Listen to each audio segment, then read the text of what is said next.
Hey, what's going on, everybody? Justin here, and in this video I'm going to be doing the nonfiction book tag because I am always super late to pretty much every party. This was created last year by a Book Olive for the Nonfiction November kind of readathon event that she hosts in the month of November. And I figure, it's about, I probably did this tag and I thought it'd tie in pretty well with sort of the History Challenge readathon that I'm co-hosting with three other really cool people. I'll leave the links down below and up there. You're probably getting tired if you actually follow this channel. I think the past like 10 or 12 videos I've mentioned the History Challenge readathon, but anyways, I'll leave those links down below, and I'm gonna try and go somewhat ish fast because this is like the most books I've gotten like ready, I think, for like a single tag video, maybe any video. Like, I'm not quite sure. I got quite a few ready to go, and obviously if I'm just gonna blather on about nonfiction, I could just do that like all day. So I'm gonna try and kind of keep it as concise as possible. So let's go ahead and get started. All right, question number one: how much nonfiction do you read? I didn't actually calculate it out. I have before in previous years. In the past, like, 2018, 2019, they were both roughly about. It was about a 2-to-1 ratio, so about 66%, 2/3, or something like that. Nonfiction to fiction. This year is definitely even more nonfiction. I'd probably say at least like a 4-to-1 ratio. So I'd say at least 80%, at least 75%, but probably like 80% or so, I'd say is nonfiction reading compared to my fiction reads. And plus, most of that's because like I've been kind of dwindling off fantasy. Like the only fiction I read basically is Warhammer now. So a lot of my fantasy reads just haven't been up to snuff lately, so I think I just haven't been reading them as much. Great. Question number two: what kind of nonfiction videos do you make, or videos that you want to make? All right, so I used to make a lot of review videos, like just single book reviews, both for nonfiction and fiction, but obviously a lot of nonfiction. I think on my channel there's like 70 something just single book review videos, I think, something like that. But I haven't done them for about a year or so. But I think I will be bringing them back in a slightly different format. I'm going to do a couple practice runs, maybe at the end of next month or in October, just to try something out, see how it goes. And if it goes well, I'll just like keep bringing back reviews. A lot, like on my channel, I've done a lot of like best of different like subcategories. Like I've done like best of philosophy, best of history, and then like with history I do best of Greek history, best of Roman history. I just like put out the past like week or so, best like medieval history, best memoirs, biographies, stuff like that.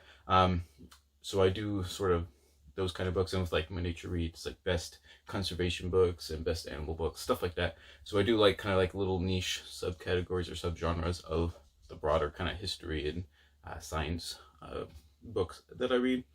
I do want to try something too in a little bit, like once I read more of, I'm going to try to read more of like an entire author's bibliography and do kind of like author spotlight type videos, I guess, especially in regards to nonfiction, and just kind of highlight, I don't know, different authors that focus on different or little niche topics, or even authors that like spread out and do different types of things and stuff. I think that might be kind of a neat idea, but I gotta, obviously get to the point where I've actually read like either the vast majority or all of an author's works.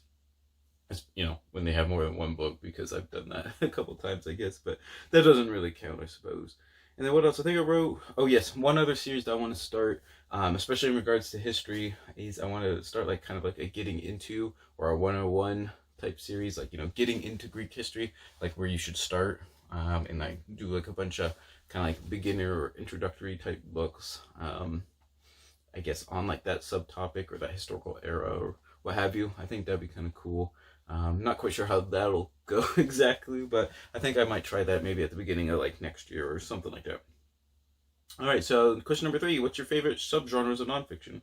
Well, as you could probably tell, I've been yapping about history and nature. When I did the mid-year freakout tag, I had read 26 history books so far this year and 23 nature books. So they're pretty much always like neck and neck now. History used to be like pretty much the only thing that I read for quite a while. I've definitely branched out a lot more into like other nonfiction stuff. If I had a third genre, it'd probably be philosophy, but even that's usually like really low. Those two genres are almost exclusively, I would read. If you don't, well, and I guess I count like biographies vaguely, like kind of in history, but most of the biographies I read are old biographies, so I kind of don't feel bad putting them into like the history section. But yeah, definitely history and like nature or the life sciences, like on conservation, ecology, animals, biodiversity, stuff like that.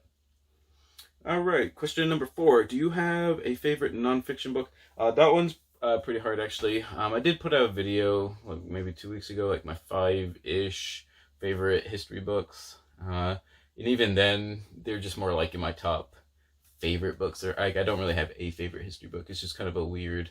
They're all different but good and different. Like even if they're really good history books, they're all kind of like on different things and stuff. So it's kind of hard to judge. I do have a favorite nature book though, and it's Braiding Sweetgrass by Robin Wall Kimmerer. This is just super fantastic, as the subtitle says: indigenous wisdom, scientific knowledge, and the teaching of plants. I don't know. It's just like the greatest blend of like conservation ecology with a memoir, with science, with like philosophical wisdom, and like kind of her Native American roots and stuff. And it's just so good. Like it's so good. Just as an example of how much I like this book, there's a deluxe edition coming out, I think in October, like a hardcover edition of this book from Milkweed Press, and I will be ordering that for sure. And I think I'm going to do a reread and take notes in this one, like as I read the hardcover. Just to let you know, I don't think I've ever bought in a book that I already owned, or at least not. Actually, I've done it like 2 or 3 times, but never on purpose, for sure. Just to give you an example of, you know, how much I enjoy this book, especially since I read it earlier this year. But yeah, definitely for sure, Braiding Sweetgrass. I can't praise that one enough. I'm going to be doing like a really like kind of long in-depth review on this one when I get a chance. So yeah, check this one out for sure. Okay, question number 5. What do you think keeps people from wanting to read nonfiction? There's a couple things. I think some people have kind of misunderstandings or misconceptions on what they're getting into. I think maybe some people, especially with like history, there are a lot of like kind of really dry academic scholarly, you know, monograph type works, I guess. But they all don't need to be that way, I guess. If just like looking over here, we got like English society in the 11th century, and I don't know what the government of medieval England from the conquest to Magna Carta, stuff like that. But just as like an example right here, I grabbed a couple books. You know, I got this one right here, Life on the English Manor, 1150 to 1400. It's a pretty dry academic tome. So you can see like lots of footnotes and stuff. And even then, footnotes aren't necessarily bad and what have you, but it's kind of, you know, a drier-ish monograph type work. But if you didn't want to read that, if that's all you saw, you could also get something like Life in a Medieval City or Life in a Medieval Village by Francis and Joseph Guise. Very well done social histories. This is like probably my favorite social history book of all time. And you'll probably get a lot of this, maybe not exactly. I haven't read the English Manor book in a long time, so I think that was what, like 8 or 9 years ago. So not exactly sure if there's actually a ton of overlap per se. But if you're looking into kind of like a social history on how people actually lived in the countryside, whether that is like a city or a town or a village in the English countryside, you know, these books will give you probably what you're looking for, much quicker and a much easier read, for example, than that book would. That's not to say there's anything actually wrong with those, because usually those kind of books actually have lots of really good like footnotes and stuff, and also usually really in-depth citations of bibliographies to other works. To if you're like really interested in something that you read about, you can keep looking on and stuff. But anyways, gotta keep going. Oh, and another one is, I think some people think all like nonfiction books like just tend to take longer to read, whether that's because you read them slower or they're actually longer. And in that case, there is some merit to that. For example, one that I'm starting for the History Challenge is Peter Heather's Empires and Barbarians, The Fall of Rome and the Birth of Europe. And as you can see, this is kind of a beast of a book. I think it's like 600 or 700 pages of text, you know, and it's pretty big with not really big margins. It's, you know, pretty lengthy and stuff. But, however, there is another book that I read a couple years ago that I really enjoyed, which is The Barbarian West, 400 to 1000 by Wallace Hadrill. And I highly recommend this book if you're looking on a book kind of on the Dark Ages between like the fall of Rome and kind of the beginnings of like the early medieval period and stuff. And this book is obviously much shorter. Let's see.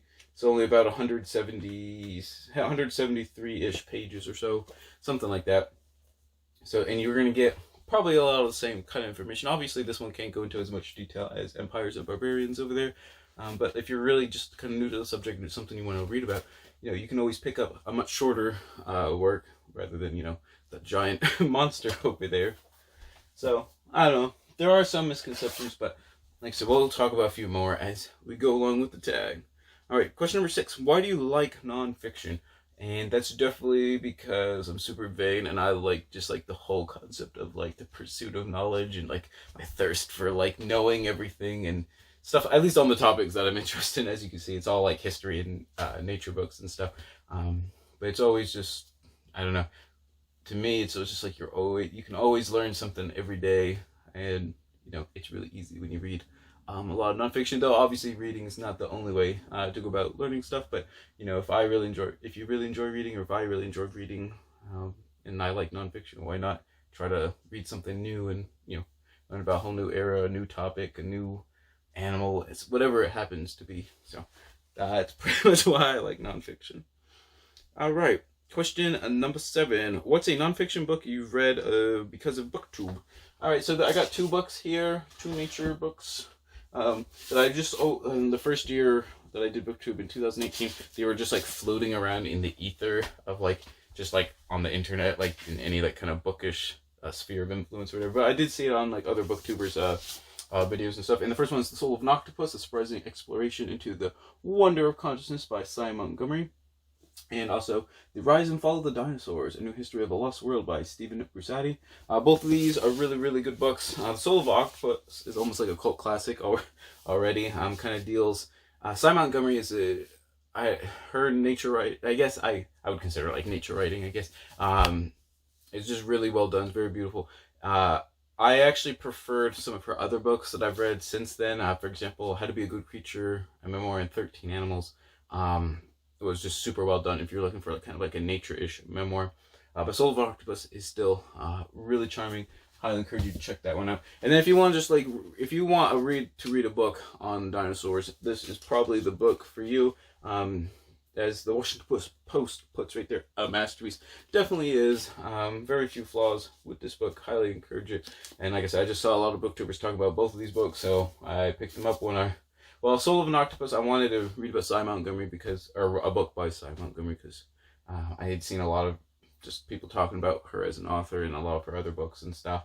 So, and then this book in particular, I saw people talking about, because I think it actually came out in 2018. So, definitely highly encourage you to check out those 2 books. Oh, and then I have another way I get books through BookTube is people commenting and leaving me recommendations like I ask for in the majority of my videos, pretty much. For the History Challenge Readathon that I'm participating, co-hosting or whatever, I will be listening to The Horse, the Wheel, and Language by, I believe it's David Anthony, and that was recommended to me a long, long time ago when I was asking for ancient history books and stuff. And then this one was actually a fairly recent one on my latest my best of ancient history type video.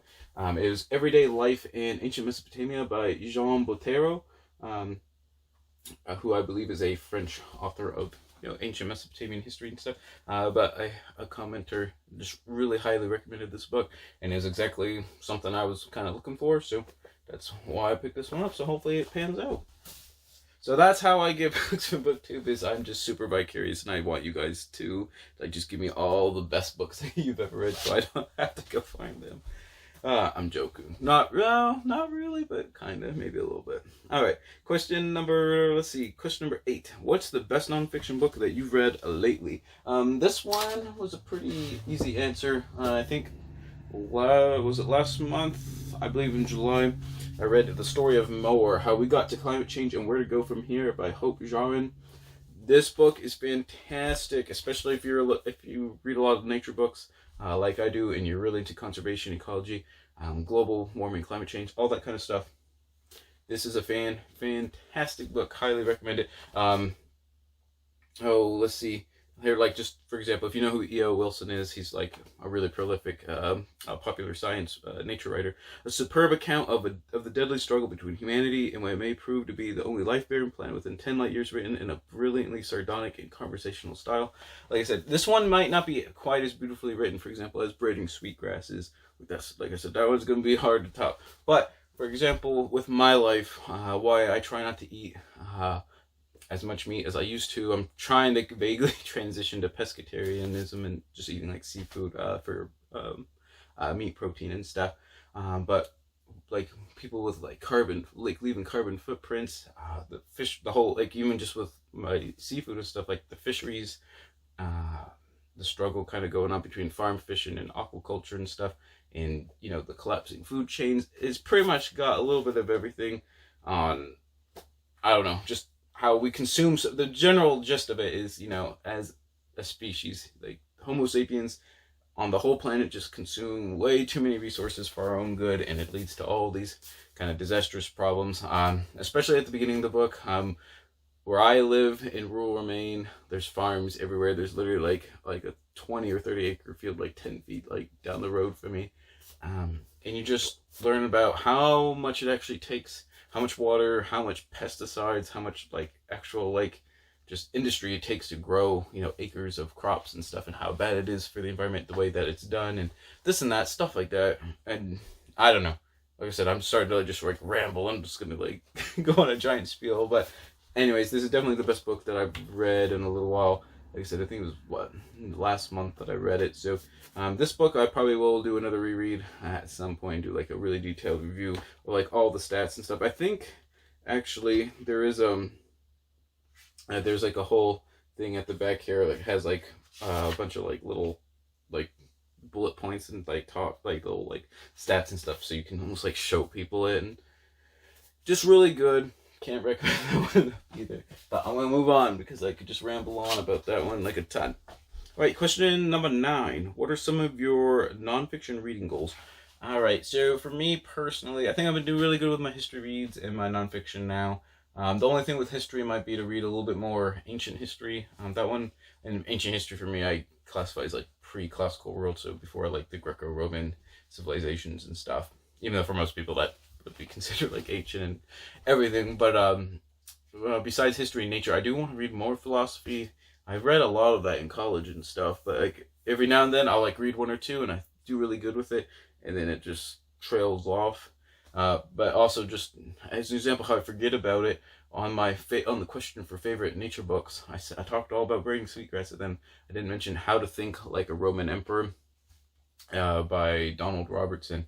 And this one's a fantastic blend of like kind of a little bit of a personal memoir with just like the concept of Stoic philosophy with the history of Marcus Aurelius and his like life and times. I think that one is just like brilliantly done, really well written. Highly encourage you to check that out if that kind of sounds interesting to you. But yeah, definitely philosophy would be like the actual genre of nonfiction that I try to read more. I've branched out quite a bit since I started BookTube. I've been reading like kind of travel and adventure exploration type books.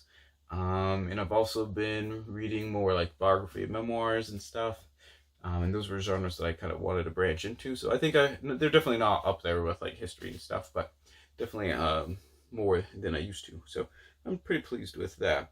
And with history reads, the only other thing would be to branch out a little bit, a couple more historical eras. Like since starting BookTube, I've done World War One, which is like the only modern-ish thing that I've really been interested in, and I've done really well with it and really enjoyed a lot of my reads. So I guess it's to like try to every year try to find like another topic that I want to like continually read about, something like that maybe. All right, and question number 10: what is your advice for incorporating more nonfiction into your reading? All right, so I got a couple of ideas, I guess. The first one would be maybe to read, if you're like nervous or you're intimidated by nonfiction in general, find something comedic to start with, I guess. Like comedic or humorous nonfiction. There is plenty of it if you like just take the time to look for it. And I think that's a great way to kind of break the ice and kind of, I don't know, just get into reading nonfiction. All right, so for example, I got some examples. Yes, very good, Justin. I have Mary Roach here. She's got like 7 or 8 books, and I've read 3 of them. This one is Packing for Mars, The Cure Science of Life in the Void. And it's just kind of a silly book about all the quirky, weird stuff you have to take into consideration if you want to live in outer space, or, you know, like on the space station for a long time. Like, there are things to consider that you gotta like realize that, you know, if you're actually living up there, you have to just have a plan for it. Like, just for example, like clothes deteriorate pretty rapidly if you don't have like lots of changes of clothes and stuff in outer space, but I won't get into that into too much detail. The other books I've read by her is Bonk, which is a book about all the silly, quirky, weird stuff about sex, and Stiff, which is all about the quirky, weird, silly stuff about human cadavers after they're dead. Oh, human cadavers after they're dead. I meant to say human bodies, like once they're dead, but obviously the cadavers already dead. So definitely check her out. For a history book, I got one right here just for as an example. Tony Robinson, like the British comedian, The Worst Jobs in History, 2,000 Years of Miserable Employment. It's just a bunch of like silly jobs that have gone on, you know, especially in England or Britain. Just quirky, weird jobs that people have had to do that were just horrible, and you should like be thankful, you know, even if your 9 to 5 or 7 to 3 job sucks like mine sometimes, you know, at least it's not, you're not cleaning up vomit for your like Roman aristocrat like overlords every day, you know, stuff like that. And then for like a science book, I had to have a, what did I have? A science book, a history book, and a nature book. The Brain That Wasped. Yes, I'm starting to mess up all of a sudden. The Wasp That Brainwashed the Caterpillar by Matt Simon. Evolution's the most unbelievable solutions to life's biggest problems. And this book just deals with a bunch of just like silly, quirky things that animals do to survive, whether it's to find food or find shelter or like impress a mate and stuff. All the just really goofy, silly stuff that some animals have evolved to do. So like I said, you can always find, I think in most topics you'll be able to find like kind of a comedic book on that topic if you take the time to look for it. And I think that's a great way to sort of break the ice. All right. Another one is to read like short popular histories. There are authors that specialize as, you know, popular science writers or popular history writers because they write for general audiences new to a topic. And for example, just like medieval history, Dan Jones is probably the most well-known one right now. He's got a book on the Plantagenets. He's got a book on Magna Carta, a book on the Crusades, I think a book on the War of the Roses. This was his first book, and it's the only one I've actually read, but I've heard really good things about pretty much all his books. This one's Summer of Blood, England's First Revolution, which is on a topic I really enjoy, which is why I picked this one up to start. When I got really interested in the Peasants' Revolt of 1381, this was the first book that I read on the topic because it's a popular history, and like just me, like I know I want to read something kind of light, and just kind of like an introduction to the topic before I get on to some of the other ones. For example, I have Bondmen Made Free by Rodney Hilton, which is also on the Peasants' Revolt, but it's like a socialist Marxist like reading of it, I guess. And then there's also Dobson's The Peasants' Revolt of 1381, which is basically a reconstruction of the event based on mostly primary sources with some commentary and stuff. But obviously, starting with that one wouldn't really make a lot of sense if I don't already have kind of just like the background knowledge to really use it successfully. So that's what I said. Comedic nonfiction, popular histories. Another way to get into nonfiction before is just to make sure you pick a topic that you enjoy. There's just for an example, I like weightlifting. It's something I do all the time. So I got a history, like when I first started BookTube, called Lift. Fitness culture from the naked Greeks and acrobats to jazzercise and ninja warriors by Daniel Kunitz. And even though I think it's so like subliminally like a CrossFit propaganda piece, it's still like really fun to just like learn about something that you're already passionate about, and you kind of just learn kind of the backstory on just a lot of cool stuff. So definitely encourage you to pick something that you're already interested in. And I'm sure there's a book on it. Like if you like video games, there are books on video games. I bought my friend Tim books on video games because that's what he likes. So I'm sure there's probably like a book on pretty much anything that you're interested in. And then one last tip, might be a little bit more conventional, is if you read a little bit of nonfiction, but you want to read more, but you want more of like the human element to it, because a lot of history books and some science books and stuff can be a little almost like too objective, where it's so impersonal, like the authors, there is no like real, I mean, there obviously is a narrator kind of, but you know what I mean, there's no humanity to it. Is to maybe read books, nonfiction books that have like a journalism slant to it. there are like journalists that just like also write books, and most of the time they incorporate themselves into the book, like, you know, as they're studying or as they're going to places researching and this and that. And I think that definitely helps bring, like I said, brings kind of like the human element to it. For example, this one is one I really enjoy that's kind of in that vein, is The Dragon Behind the Glass, The True Story of Power, Obsession, and the World's Most Coveted Fish by Emily Voigt. And this is all about the illegal, well, in most places, the illegal arowana fish, which can sell in the area the tens of thousands of dollars, though it's becoming increasingly rarer to find, obviously. But the author, Emily, just goes to like different places, like where they farm this fish commercially. And also, you know, there have been crimes committed like on the black market and stuff, kind of interviews people on that. And then she also kind of goes into the Southeast Asian jungle, kind of like looking for it on her, well, I mean, obviously she had a guide and stuff, but you know what I'm saying, like she is like in the book doing stuff, and it kind of, like I said, just brings the human element, and just you have some like a kind of an emotional attachment to the author as well. So that would be my another tip for reading nonfiction. And that is the tag. I don't even want to know what time we're at, because it feels like it's been a long time, even though I said I was going to try and be concise. But I hope you really enjoyed the video. Thank you so much for sticking around. If you're still here, just don't forget to like, comment, and subscribe, all that cool stuff. If you have any recommendations for people on getting into nonfiction, if you have any tips that you'd like to share with others, leave some comments down below. I'll be reading and responding to all of them. I hope you all have a great day, and whatever you're reading, whether it's nonfiction or not, always remember, read victoriously.